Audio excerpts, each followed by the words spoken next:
Hi, I'm Amy, and this is your sewing room solution. When is your single needle not a needle? When it's a twin needle. And what's a twin needle? It's two needles on one single shaft. Why do you need a twin needle? There's hundreds of uses for a twin needle. Probably the most popular is when you're doing hemming. It gives you two rows of straight stitching on the top of your garment with a zigzag underneath. And with the zigzag underneath, that makes it a stretch stitch. So it's perfect for when you want to hem knit garments, t-shirts. Always t-shirts are too long. Knits are very difficult to hem. But with a twin needle and a simple straight stitch, it's very easy to do. They come in tons of different sizes. The very, very smallest is a 1.6 twin needle, and they are very tiny. Let's see, that's the size I have in there. And that is for a very small heirloom pin tuck. And that's what you see the christening gowns made of, baptismal gowns, tiny, tiny rows of raised little mountains side by side by side to give you a lot of texture in your garment. A 2.0, oh, here's a 1.6 right here. I'm going to pull this out. It's very, very small, but it's very, very tiny, and it's for making those very simple, small pin tucks. A 2.0 is pretty much for the same thing, making very tiny pin tucks in cottons, batistes, linens, real fine fabrics. A 3.0, that's millimeters. That's the distance between the two needles. Kind of the same thing. A 4.0 is probably one of the most common sizes. A 4.0 or a 6.0, and we use those for hemming or doing decorative trims is the other nice thing. A 4.0 is great for hemming your projects, applying trims, and then a 6.0 is probably one of the ones I use the most, and you can see the difference. Those things are huge. Now you're going to notice, especially on a 6.0 twin needle, that the left needle is a little higher than the right, and you're going to think, oh, that looks kind of funny. Why is it like that? So when you have a double needle and it comes down and grabs the same hook that grabs the bobbin thread, if they were exact same length, the timing would be off and it would skip stitches. It wouldn't grab them. So they're supposed to be off their sizes. But they come from a 1.6 to a 6.0. There may be a 7 out there. I'm not sure now that throw plates are getting a little wider. But they make them for metallic threads. They make them for stretch fabrics. They make them for denims. They make them for universals, for really pretty much any kind of fabric. Just depends on the fabric that you're going to work with. And you're going to say, well, gee whiz, Amy, what do you want to use them for? I'm going to give you a couple ideas on how to use them. And if you're not quite sure how to use them, just stop in and see us, and we'd be glad to pop one in a machine and show you how they work. There's feet you can use with a twin needle that give you some different types of textures. Now, believe it or not, this is just a regular sweatshirt.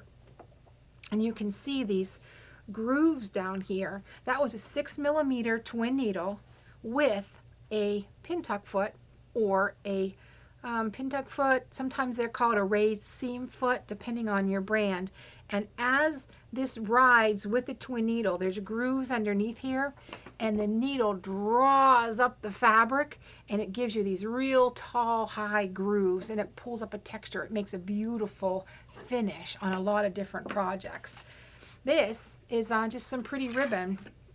And with a 6.0 twin needle, you can see it is the exact same width as that twin needle. In the quilting world, we've seen that beautiful stained glass with that black clover tape.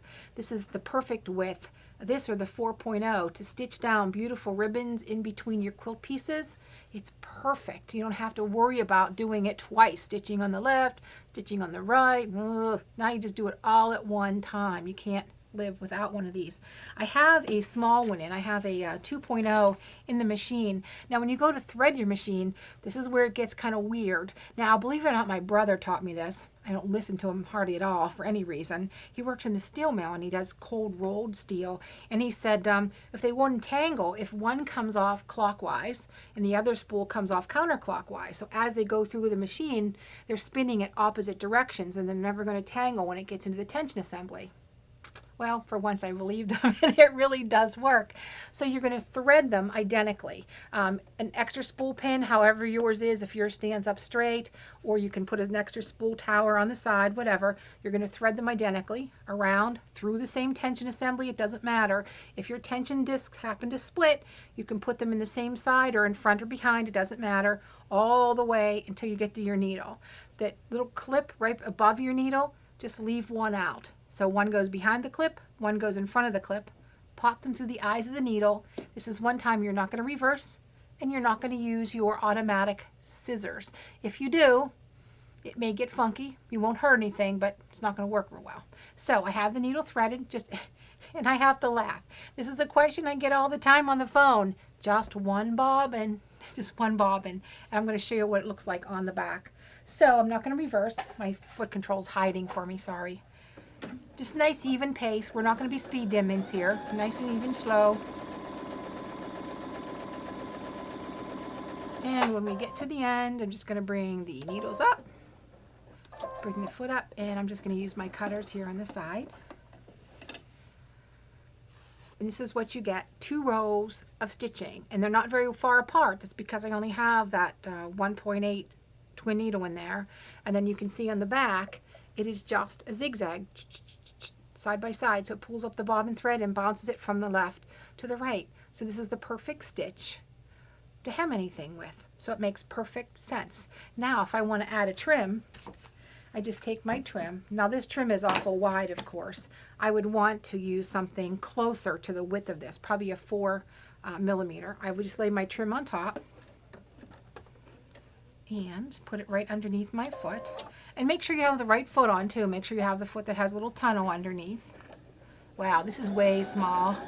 But you guys get the idea.